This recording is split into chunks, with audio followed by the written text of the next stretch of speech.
بسم اللہ الرحمن الرحیم۔ نعمت الباری فی شرح صحیح بخاری، تصنیف علامہ غلام رسول سعیدی، شیخ الحدیث، دارالعلوم نعیمیہ کراچی، ناشر فرید بک سٹال، اردو بازار لاہور۔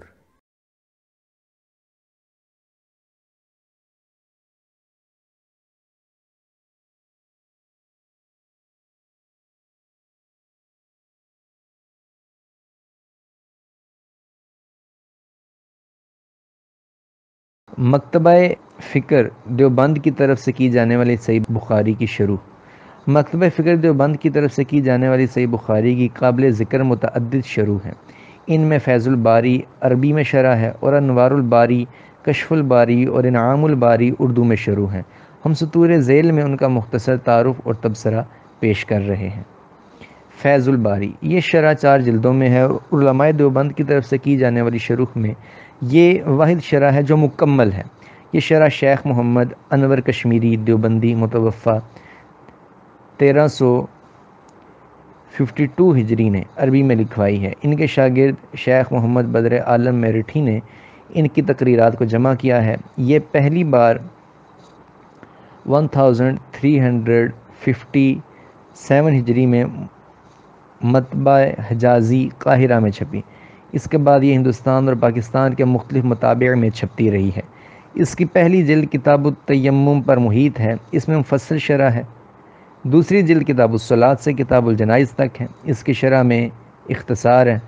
تیسری جلد کتاب الزکوٰۃ سے کتاب الجہاد تک ہے، اس میں اور زیادہ اختصار ہے۔ اور چوتھی جلد کتاب البدع الخلق ہے سے لے کر اخیر صحیح بخاری تک ہے، اس میں بہت زیادہ اختصار ہے۔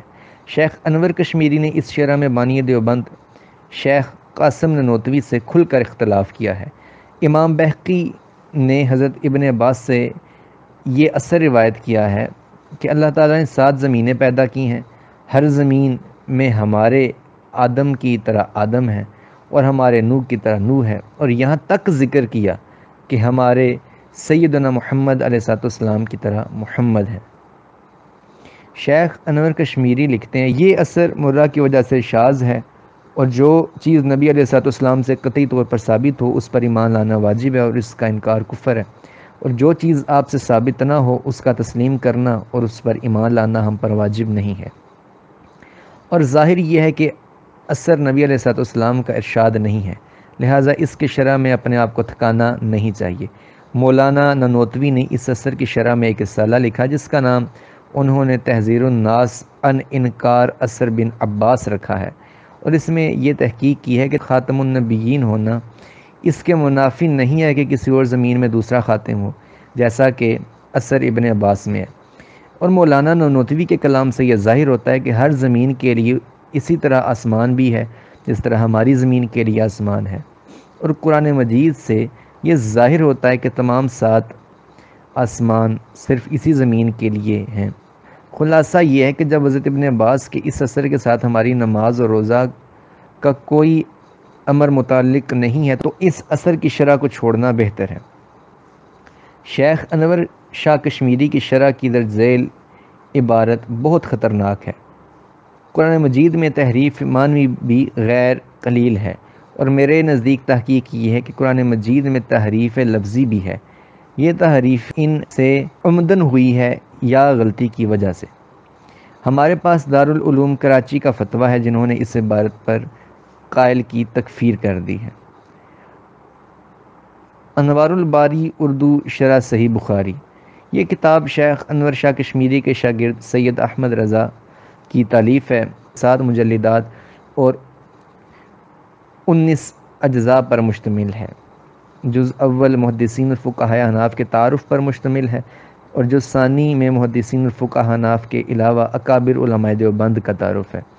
جز 3 سے لے کر جز 19 تک کتاب الجنائز کی شرح ہے اور بہت زیادہ طول دیا ہے۔ اخیر میں عقائد پر بحث کی ہے۔ بہرحال یہ شرح نامکمل ہے اور کتاب الجنائز تک ہے، ادارہ تالیفات اشرفیہ نے چھاپی ہے۔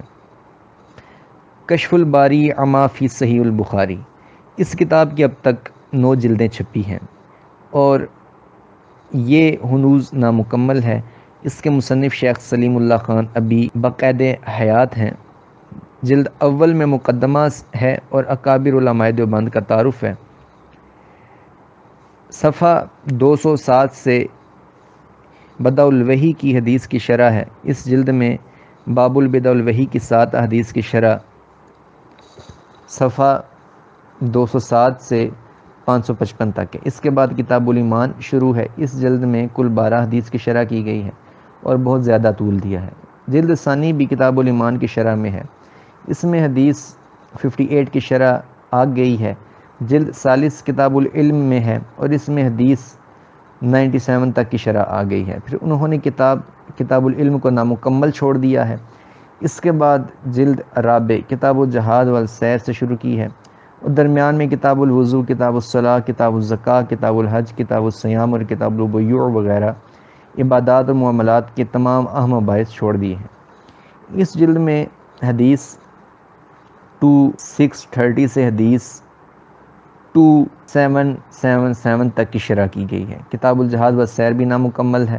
جلد خامس میں کتاب المغازی ہے اور درمیان میں کتاب بدع الخلق ہے اور کتاب المناقب کو چھوڑ دیا ہے، وہ بھی نامکمل ہے۔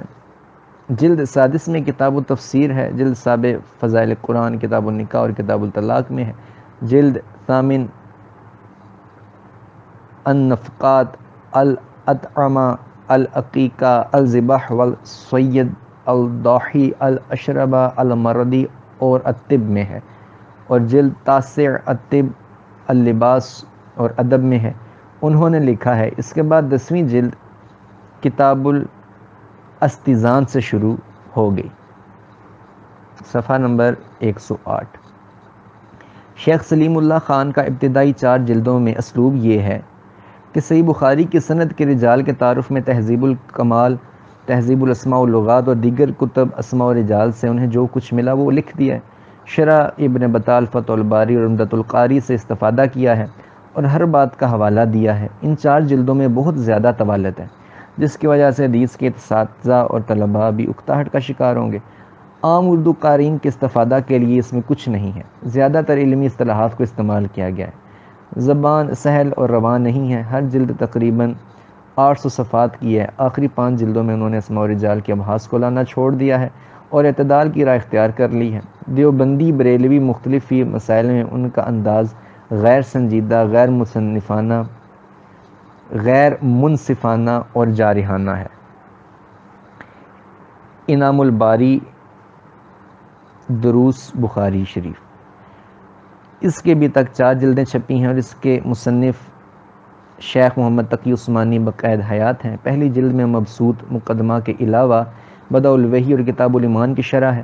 اس کے علاوہ 574 صفحات ہیں اور اس میں 58 احادیث کی شرح ہے اور دوسری جلد کے 560 صفحات ہیں۔ اس میں کتاب التیمم تک کی شرح ہے اور صحیح بخاری 348 تک کی حدیث ہیں۔ اس کے بعد جو تیسری جلد چھپی ہے اس پر جلد 6 لکھا ہوا ہے۔ اس میں کتاب البیوع سے کتاب الحرث والمزارع تک کی شرح ہے اور 2047 سے 2360 تک حدیث آ گئی ہیں اور چوتھی جلد پر جلد 7 لکھا ہوا ہے۔ اس میں کتاب المساقہ سے کتاب الجزیہ تک کی شرح ہے۔ درمیان کی جلد 3، 4، 5 نامعلوم وجوہ کی بنا پر ابھی تک منظر عام پر نہیں آئی۔ دیوبندی بریلوی مختلف ہی مسائل میں ان کا انداز بھی غیر شائستہ، غیر منصفانہ اور جارحانہ ہے۔